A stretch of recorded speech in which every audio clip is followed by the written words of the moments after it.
Je suis très ému, je ne m'attendais pas à autant de monde. Je commencerai par saluer tout le monde. Dire bonjour. Je commencerai par notre papa, notre oncle Fédici, parce que je dis tous les jours que moi, mon président, c'est mon papa. La première décision tout le temps, c'est mon papa. Et j'ai comme c'est un grand homme qui était le ministre de la Santé sous Abdou Diouf, qui était aussi le directeur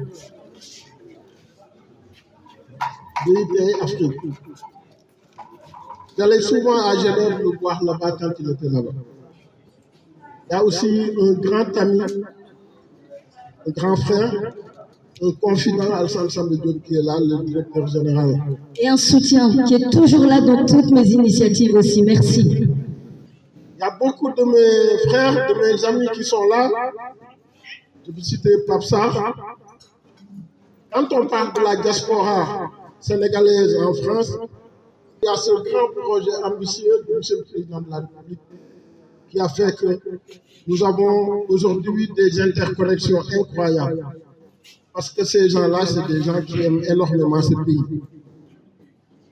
Moi, j'ai l'habitude de le dire. Je dois tout à M. le Président de la République, M. Macky Sall. Je suis un ingénieur aménageur de territoire, développeur de territoire. J'ai fait les sciences du territoire. Ce n'est pas bien de se vanter, il ne faut pas que je rentre dans des détails. Et je me suis donné les moyens.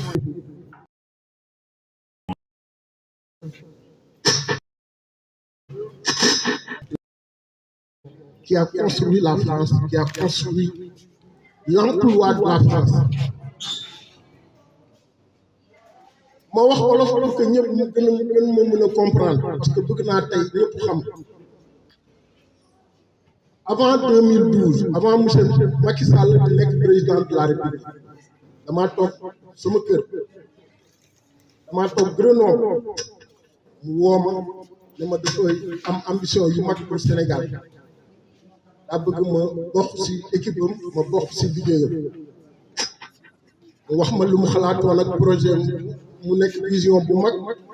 ma wax ko man bi ma jàngal bi ma xam yëpp mu jël ma mu boole ma ci équipe am bi mu gagné mu andi ma Sénégal bi ma andee mu ne ma nañ ko defaral un plan national d'aménagement et de développement territorial un plan d'aménagement du territoire mooy lan mooy gis nga li ngeen gis ci tableau bi nii lii la ñu bëgg Sénégal mel ko d'ici 2035 ba 2045 mooy que ñu defar de telle sorte que ñu am la maîtrise parfaite de notre territoire national ñu ne kat dëkk bii Dakar ak yeneen dëkk yi dëkk bu nekk lu mu nekk lan la war a am en termes d'université en termes de centre de formation en termes de route d'autoroute de rail de port d'école et de tout d'hôpitaux ak yëpp ñu ñëw ñu defaral ko plan bi gën ci Afrique nit ñi yàlla moo def loolu waa UEMOA daw nañ ñëw fii pour Sénégal bi nga leen ñu am plan bi waa CEDEAO def nañ ko yeneen pays yu bëri wax nañ leen jàppale ñu defar plan bi exploité ay ressources yu tubaab bi soxla woon beneen bi mooy nga jóge Saint-Louis jaar Dakar dem ba Ziguinchor mooy beneen axe bi boobu ndox bi moo ko créé woon ce qui fait que Sénégal organisation spatiale def ci woon loo xam ne mooy li waroon socialiste yi bi ñu ñëwee jéemoon nañ mais amul woon loi bu ko gunge bi ñu paree ñun bi ñu ñëwee 2012 ñu defaral ko plan bi pare mu ngi nii léegi nag plan bi mu pare ñu wax na ne département bu nekk dafa war a defal moom tamit comme plan moom mais mu respecté bii département bu nekk su ko defee tamit commune bu nekk dafa war a defaraat moom benn schéma mu respecté lii mais commune yi dañu wax commune bu nekk ñu defaral ko benn zone industrielle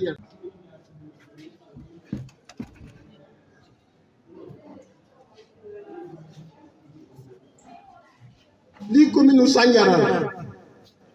soo leen xoolee fii nii fii soo leen xoolee lu violé lii moom moo nekk nii soo liiree fii dañ naan la zone industrielle et de service du wax ne léegi commune bu nekk na am soit une zone industrielle soit une zone d'activité économique ou bien une zone économique spéciale su ñu paree ba commune yëpp am seeni zone industrielle ñu xool dëkk yëpp yan ressource la ñu am yàlla dimbali ñu surtout les ressources territoriales xam nga li mën a développer dëkk mën na nekk une mine d'or mën na nekk du pétrole mais mën na nekk benn nit kese mën na nekk aussi tamit benn invention kese tey suñu waxee nit ñi kan moo développé Touba ñëpp dañ naan Serigne Touba c'est vrai Serigne Touba c'est la principale ressource suñu waxee suba je pense que ça va être ma sœur Absatou à Orké Diarra suñu jógee foofu am na li ñu naan des ressources créées il y a à peu près 15 ans 20 ans Diaoubé y avait rien du tout rien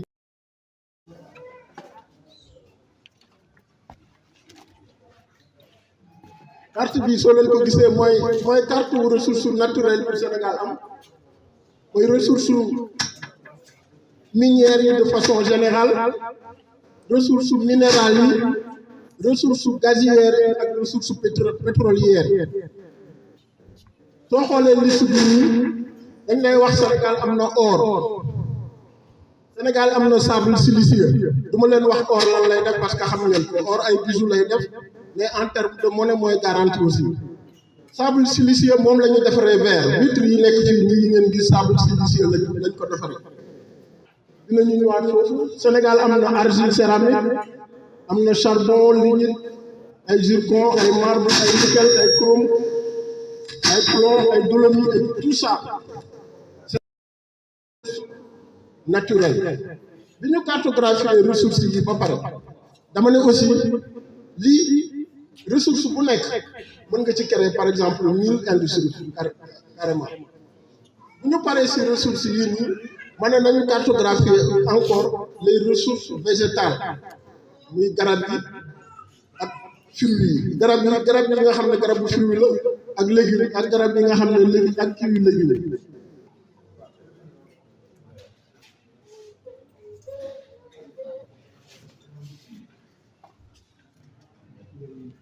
soo xoolee mooy les ressources territoriales fruitières destinées à la transformation fii da ngay gis ne am nañ manguier yu bëri am nañ ay citronnier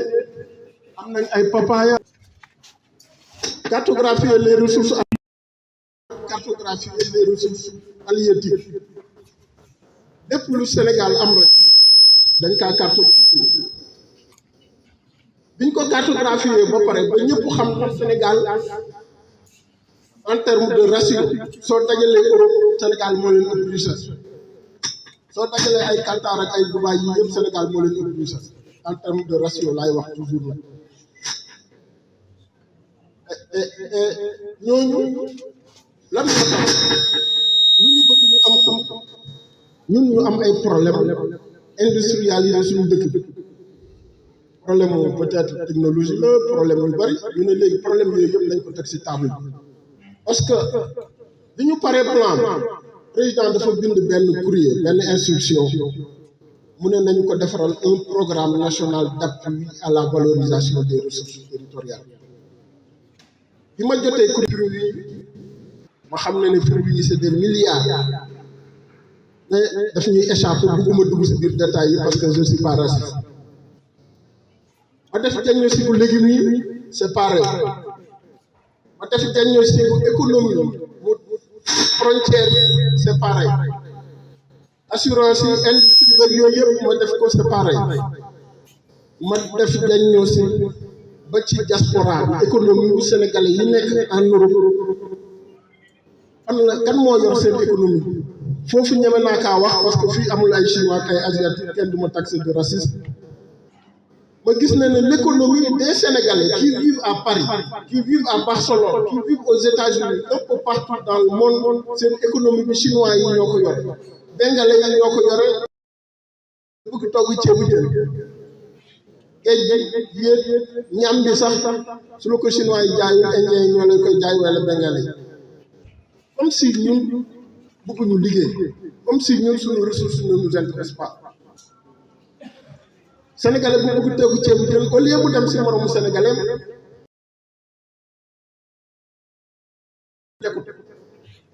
et tout ça ma def diagnostic et moi j'ai compris très tôt que yor nañ ay ressources yu bëri il suffit ñu bàyyi archaïsme bàyyi tout ce qui est traditionnel bu baax bàyyi aussi tamit coxorte gi parce que yooyu yëpp ay éléments de développement la parce que man loolu lañ ma ko jàngale. Depuis quelques mois, des projets qui visent à soutenir l'industrialisation du pays. Moi, à travers un rôle qui m'a été confié, qui est celui d'être l'ambassadrice du PAVAR, le programme d'appui à la valorisation des ressources territoriales, j'ai pour mission d'identifier des investisseurs qui vont investir dans des industries créatrices d'emplois pour nos jeunes et faire en sorte justement que ces jeunes puissent avoir un avenir. Parce qu'on a beaucoup de jeunes qui sont formés et qui n'ont pas de travail. On a beaucoup de jeunes qui partent, on leur dit de ne pas partir, mais que faire quand on n'a pas de lendemain, quand on n'a pas d'avenir? Ils partent, et ça c'est normal. Nous, ce qu'on veut, c'est dire que le Sénégal n'est pas pauvre, parce qu'il a une jeunesse. C'est dire que le Sénégal n'est pas pauvre, parce qu'il a des ressources. Que ce qui nous manque, c'est la transformation industrielle. Et si nous transformons industriellement notre pays, nous allons transformer l'avenir de nos jeunes. Et ce qu'on dit là, nous, c'est pas juste un discours, c'est concret. On a commencé. J'avais lancé un événement qui s'appelait le Africa Meet, qui a malheureusement été avorté, parce qu'il y a eu les événements dans le pays. Mais on a continué à travailler. Dans l'espace de 3 mois, ici, on a signé 100 CDI. On a signé 100 CDI payés comme ils doivent être payés. Parce que le problème, c'est qu'il faut que les Sénégalais respectent d'abord les Sénégalais. Si on veut que ceux qui viennent investir dans notre pays respectent nos jeunes. Ça veut dire que quand on paye un jeune 50 000 francs par mois et qu'il arrive le 15 du mois et qu'il n'a plus rien à manger, il ne peut pas être efficace dans son travail. Parce que quelqu'un qui a faim n'est pas efficace dans son travail. Donc si on veut que on respecte notre pays, il faut que nous-mêmes on respecte nos jeunes. Donc ces jeunes qui sont recrutés, ils n'ont pas attendu 6 mois pour avoir un contrat de travail. Ils ont un CDI. Ils ont un salaire décent. Ils ont 2 heures de formation par jour payées. On les paye pour qu'ils apprennent. S'ils ont des examens, ils ont le droit d'aller à leurs examens. Salam alaikum. maa ngi leen di nuyu ku nekk turam ak santam man la Aïssata Gaye ñun Koungheul lañ dëkk ñu jóge Koungheul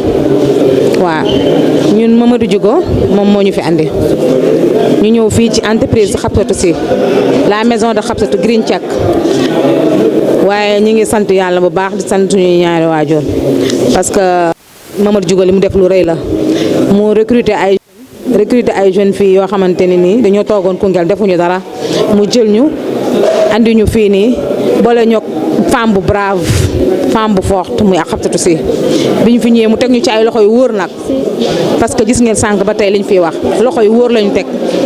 waaw ñu jëlee Koungheul andi ñu fii ci loxo yu wóor lañu teg léegi nag liggéey bi moom mi ngi nii macha allah li may wax waa Koungheul mooy ñun waa Koungheul jeunes yi